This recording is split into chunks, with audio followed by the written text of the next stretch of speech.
Jami-Lee Rock. Move that the question be now put. David Cunliffe. The Honourable David Cunliffe. Mr Chairman, look, I take a short call here in this Clause 1 and 2 Title and Commencement debate on the Social Housing Reform Transaction Mandate Bill. Let's call it the Social Housing Transaction to Treat People Like Commodities Bill, because that's what it does.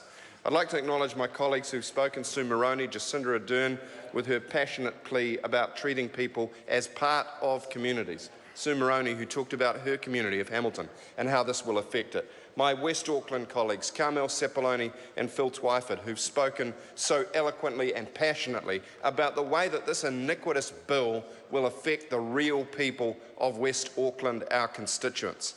Mr Speaker, I want to take a couple of minutes to talk about my constituents. Housing is the #1 presenting case problem in my electorate, and it isn't hard to understand why. There are not enough places for people to live, and they simply cannot afford to pay the rent, let alone buy a place to give security to their children and their families. It's that simple. So at best, this bill, which sets up draconian powers for ministers to transfer at the stroke of a pen vast numbers of state houses to private hands, offshore hands at that, at very best, it does nothing positive. It will not build one house. It will not home one West Auckland or New Zealand family. That's at the very best. At worst, what it will do is it will strengthen the profit drivers for the new owners, who will cut corners, who will put on pressure, who will put on rents, who will put people out of their homes and displace them out of their communities. The fact is, the government already makes a huge dividend off Housing New Zealand, and that is shameful.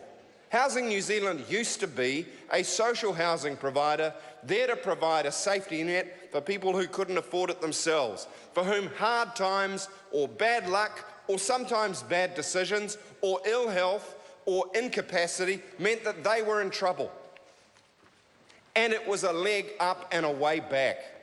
Now it's a profit-making body nominally owned by the state, and the government wants to go the whole hog, treat people as possessions and turf them into the hands of foreign property developers. It is iniquitous, but it lays bare the drivers of this government. Somebody said charitably they know the cost of everything and the value of nothing. They reduce people to commodities. They reduce people's lives to saleable units.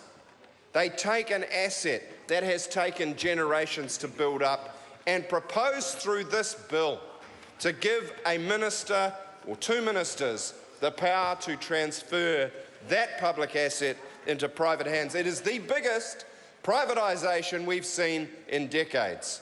And New Zealanders need to wake up and understand that once it's done, it will be extremely hard to undo it, because amongst other things, under their TPPA, we will stand to be sued by those private investors if they can argue that they've been expropriated of the property rights, that they're being gifted by the stroke of this pen. Mr. Speaker, this bill is an outrage. That is why the Labor opposition, with a very full bench, is here debating it for as long as the House will let us, because another hour without this bill in force is another good hour. Another day without this bill in force is another good day for vulnerable New Zealanders. Mr. Speaker, the people of New Zealand have housing very much on their mind. Over summer, we had a group of people sleeping rough in the bush just behind the main street of our town centre, Mr. Chairman. Mr. Chairman, it's just taken place that we've been able to move those people on, move them into family homes, move them in some cases into temporary accommodation, and we're now dealing with the aftermath, which is a rise of related or unrelated street crime around that area. Because when you have homelessness, other problems follow. And you know what the government's solution's been? To trumpet the fact that they were voting a whole, wait for it, $2 million for the whole of Auckland for emergency housing. But they won't tell us what it's for yet, and they won't tell us how much is going to West Auckland. What are they going to buy with $2 million? a shack in Ponsonby, or give a quarter of it to West Auckland and buy one garage in Kelston? Or are they just going to bypass that and buy tents and hand out canvas? Maybe that's what the $2 million's for, because it is nothing more than a PR con. It is manipulating numbers to manipulate public opinion, and when the Salvation Army has to call out that despicable government for that kind of manipulation, Mr. Chairman, I call Jami-Lee Ross.